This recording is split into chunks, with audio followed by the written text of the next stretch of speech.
Told myself if we were still in lockdown after 4 months, thinking we would not still be in lockdown after 4 months, that I would do this video podcast thing. It's been 4 months, so here we go. My name is Shaggy, and I am the opinionated hippie. Welcome, everybody. Happy COVID life. So this is my list of my favorite top 10 Frank Zappa albums. I'm going to actually do two lists. One is everything released prior to his passing in 1993, and everything released after his passing in 1993. For those of you who are Zappa fans, you know there are a couple albums that were released after he passed away that he had ready to go, or rumor has it that he had them ready to go before he passed away. In order not to complicate things, I'm going to put those on the other list. Two of those actually make the other list. So all of this is stuff that was released while Frank was alive. Also, I'm including everything he released. I believe that live albums count. If you are a band and you released a live album, that is part of your repertoire. That is part of what you have chosen to show the world. So live albums are included on this list, as are compilations. Greatest hits, whatever. Greatest hits are a whole other story, but live albums, yes. Also, this was a hard list. There are albums that probably should be in the top 10 that did not make it because I did not like one song or two songs. That is how good and solid these albums are. Frank released, I think while he was alive, over 60 of them.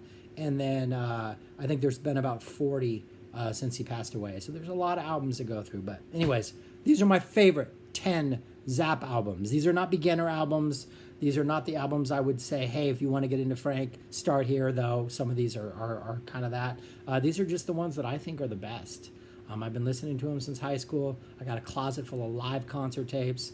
I put together a couple websites. I'll put the URLs below of some of my 90s internet contributions to the Zappa world. But this, in 2020, are the albums that are still my top 10. So here we go with number 10.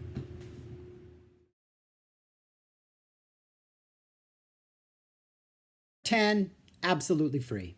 Released back in 1967. This was Frank's second studio album with the Mothers of Invention. And I could do an entire episode on just this album. I have lots of thoughts on this album, and it actually might even be higher on this list than 10. But it is just, it's often overlooked because it follows Freak Out, which was this amazing gut punch of a debut double album. And then We're Only In It For The Money. Lumpy Gravy is in there, but then We're Only In It For The Money, which might be one of Frank's top 2 albums of all time. And this is often overlooked. Sophomore slump, though nobody actually calls it a slump. But it feels defiant still to this day. It just feels like whatever you expect in an album, we're not going to give you. We might think we're going to give it to you, but then I'm immediately going to subvert your expectations, Frank says, and doesn't give it to you. It's got a bunch of little short pop classics. It's got a jam. It's got a sort of longer classical suite on it with all these different parts. It's offensive. It's satirical. It is highly relevant. Brown Shoes Don't Make It, which is probably lyrically one of the more uncomfortable songs Frank has done. There is a father who has an interest in a teenage girl, but then there's a weird little White House reference in it that just completely gives it a whole new feel. And this is back in 67. So anyways, yeah, check this album out. It's one of those that grows on you. It kind of seeps into your soul the more you listen to it. It's often overlooked on those best of lists, but man, absolutely free. This is an absolutely amazing album. Number 10.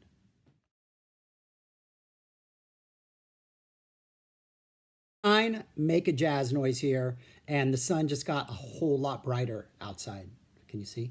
So anyways, this is a 2-disc live compilation of stuff from the 1998 tour, Frank's last tour. He brought a 5-piece horn section on that tour.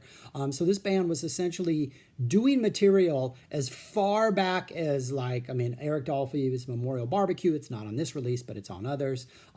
Doing a bunch of old songs all the way up to some new material. There's not much new material on this disc. And it's an amazing tour. It was an amazing band. I think this is the best of the 3 releases which feature this band. Broadway the Hard Way featured mostly his new stuff, his lyric-heavy vocal stuff. The Best Band You Never Heard in Your Life was all over the map. It had the funny stuff. It had Inca Roads. It had a cover of Stairway to Heaven, which is phenomenal. But this is the jazzier stuff. Big Swifty, King Kong, Dupree's Paradise, a lot of instrumentals. One new composition, When Yuppies Go to Hell, which was called Desiccated on the tour, which is an instrumental with lots of improvisations. The actual improvisations on this track are from A Pound for a Brown on the Bus from the tour, but we don't get one of those. There's a couple tracks that look new. Fire and Chains, Star Wars won't work, but those are actually guitar solos. And Frank just gave them their own track and their own name. But this is just a phenomenal release. What these horn players, their solos, the arrangements Frank comes up with for these songs, the track listing, just everything about this is just an amazing listen. So yeah, the 1988 band, his last tour. 84 was a rough year. It was a rough tour. And 82 had its detractors, but I love that tour. But 88 was a very solid way to end his touring career. Number 9.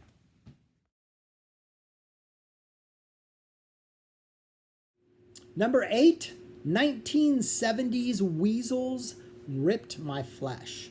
So back in 69, 70, Frank sort of scrapped the original Mothers and decided he was going to reinvent himself for pretty much, I guess, the first time, even though he had been reinventing himself all along.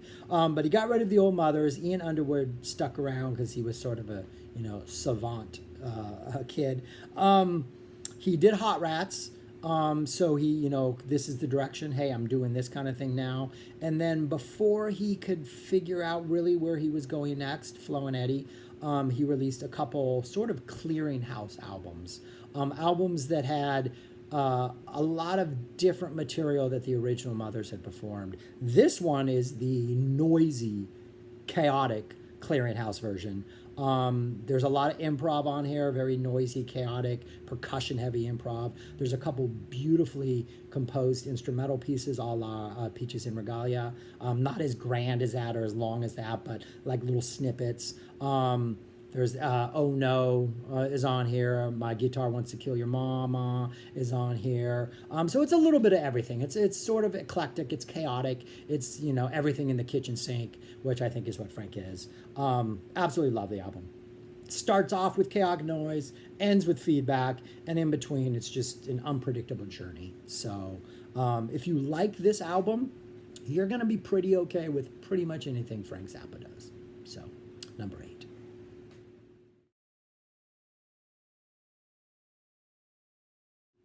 Number 7, Shut Up and Play Your Guitar.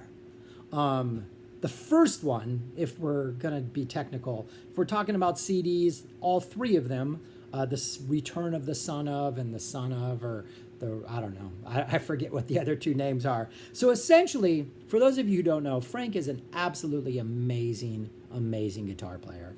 And this album, these 3 albums, are just guitar solos. Just guitar solos. A couple of them are actually instrumentals that lead into a guitar solo, so they have like a sort of a compositional quality to them. But other than that, they are literally just, he took an Inca Roads, he took out the guitar solo, and that is the track, just his guitar solo. Some of these solos go 7-8 minutes long. Frank had a habit of doing that as far back as like Chunga's Revenge, the opening track Transylvania Boogie, that actually is kind of at the end of a Help I'm a Rock, a live Help I'm a Rock from that era. And so Frank would take these guitar solos and like just take them out of his live. He would record everything he did live. Then he would take the guitar solo and just release it as a track. Rat Tamago on Shake Your Booty is from A Torture Never Stops from the 78 tour. The Shake Your Booty tango is from the end of A Little House I Used to Live In from that era. So this is essentially him pulling out some of his best guitar solos and putting them on a bunch of CDs. And they are just, I don't know, they're just amazing. After listening to them all these years, like my favorite ones, they have a very compositional quality. I know what's coming up in the solo, and at this point, it's no longer just him like improvising. It almost feels like he knew exactly what he was doing the entire way, and it's pretty. I don't know. It's pretty amazing. Yeah, Shut Up and Play Your Guitar, number 7.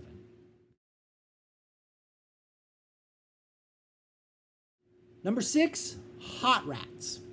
Now, I originally did not have this on my list because it almost seemed ubiquitous at this point. Like, everybody who's got a Frank Zappa album has Hot Rats. It's a great album. We all know it, but, it's just one of those you get, you love, you move on. But, no, it's worthy of being on this list. I went back and re-listened to all these, and it definitely deserves to be up there. 6 songs, all of them are amazing. Peaches and Regalia, which is probably his best sort of classical instrumental composition, in my opinion. Willie the Pimp, which was him laying down the guitar solo, like just him like, I am a guitar solo beast and I will solo for 7 straight minutes and there's nothing you can do about it.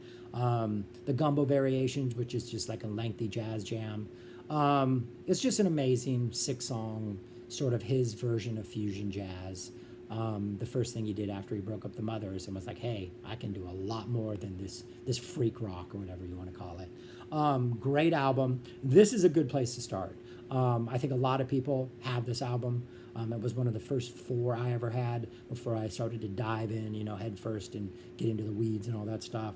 So I recommend it. Hot Rats, number 6.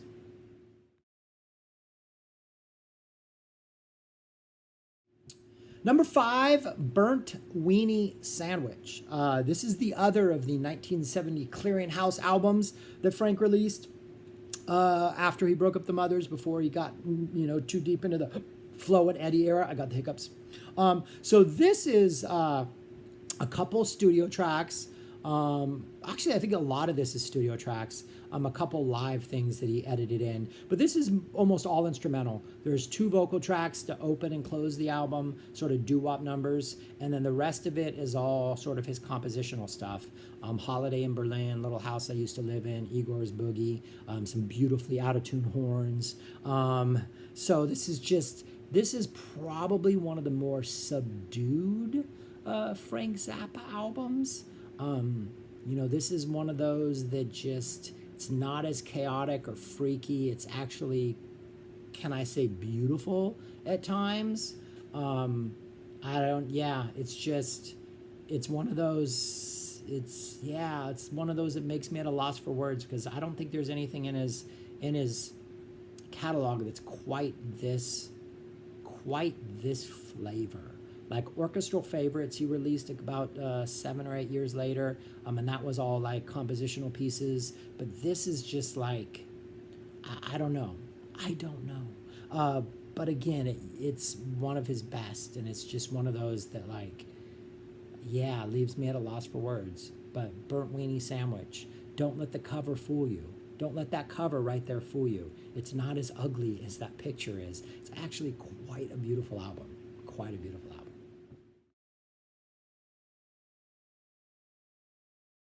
Number 4, The Grand WAZOO.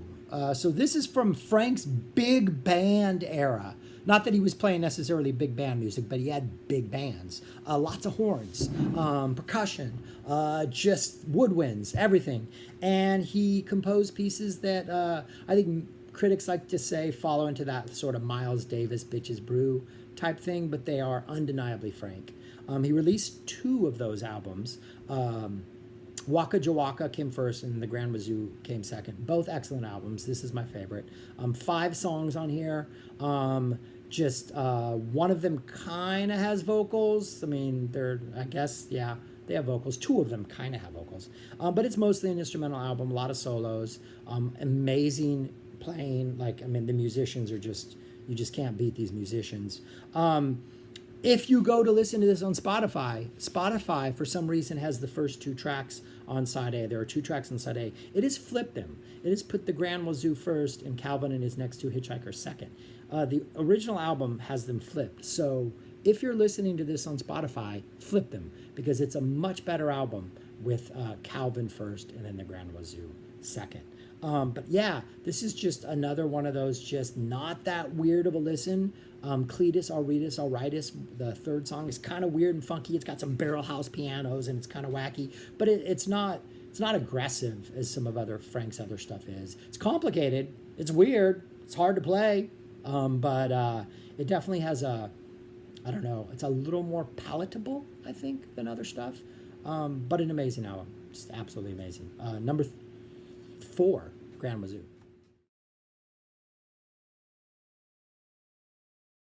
Number 3, You Can't Do That on Stage Anymore, Volume 2. So in '88, Frank started releasing this series of 2-disc sets. He released 6 of them ultimately, called You Can't Do That on Stage Anymore, which essentially took a bunch of material, live stuff from throughout his entire career, and released it. The first one was a hodgepodge, a little bit of everything, going all the way up to the '84 band, I believe. And then the second one was purported to be, but was actually not, the Helsinki concert from 1974. It was actually tracks from 3 different concerts played in Helsinki that year, from what I would argue is Frank's greatest band. George Duke on keyboards, Napoleon Murphy Brock on vocals and sax, Chester Thompson, later of Genesis fame, on drums, the amazing Ruth Underwood on percussion, Frank on guitar, and Tom Fowler on bass. His best band. They had been with him since '73 as a unit. Duke had been there in '70. Underwood had been there for a while.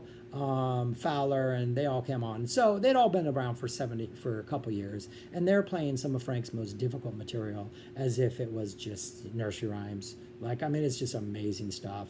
The guitar solos on this are amazing. If you are a fan of One Size Fits All, which is not on this list because of one song, the guitar solo from Inca Roads is actually from this concert.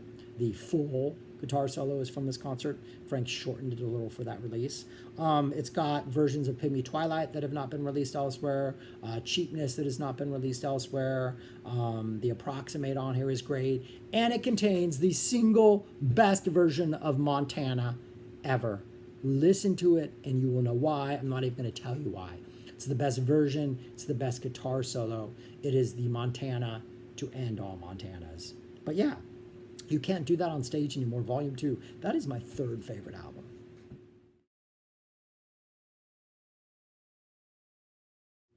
Number 2, We're Only In It For The Money. Yes, Frank's technically 4th album. If you count Lumpy Gravy, we're not going to get into Lumpy Gravy here. But anyways, it is the peak of his editing studio powers. So we had all of these amazing songs. The songwriting on this album is just hook heavy. There are so many songs you will find yourself singing or humming later. He took them, went into the studio, and he edited the out of them.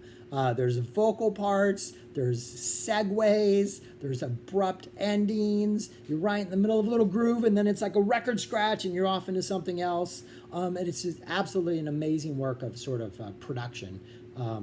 And having re-listened to it lately, we're right now in the middle of a pandemic. There are protests in the streets, there are riots. We're finally dealing with our history of racism, and this album addresses a lot of those same issues. Not because Frank was ahead of his time, but because these exact same issues were being dealt with or not being dealt with back in '68 when this album was released. So there's a lot of material on here that rings true now, sadly, because stuff hasn't changed. But it is just an absolutely phenomenal album. It can be trying, all the jarring edits. I was a Dead fan in college, still am, and one weekend we went to Vegas from Northern California, from Berkeley, to see the Grateful Dead, and on the way home after the show Sunday night, I was driving. So we're driving through the California desert, and I'm listening to music, and I had a cassette tape that had Hot Rats on one side and We're Only In It For The Money on the other side, and I played Hot Rats and didn't get any complaints from anybody in the car, because it's a jazzier album. It's a little more, it's got long grooves that you can fall asleep to. And then I put on We're Only in It for the Money. After that, I let the tape flip over. And I had a bunch of really unhappy passengers because they could not sleep through all the noises and the jarring edits and all the honks and the scratches and the, yeah. So it's that album. It is Frank at his most like trying, but it is a brilliant, brilliant piece of satire and music and production and editing and just amazing, amazing. Number 2.